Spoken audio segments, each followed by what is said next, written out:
ఈ రెసిపీ చూస్తే మీకు పోతుంది మతిపోతుంది, ప్రాసెస్ తెలిస్తే అరే ఇంతేనా అనిపిస్తుంది. ఒక్కసారి టెస్ట్ చేస్తే మళ్ళీ తినాలనిపిస్తుంది. లేటుగా తెలుసుకొని తప్పు చేశామా అనిపిస్తుంది. ఇప్పుడైనా చేసుకొని తినేద్దామా అనిపిస్తుంది. మీ మనసి రెసిపీ మీదుంది.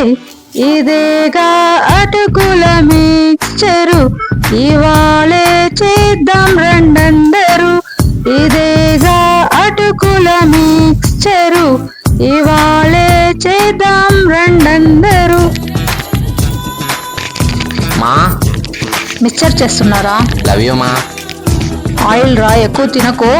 ఓకే.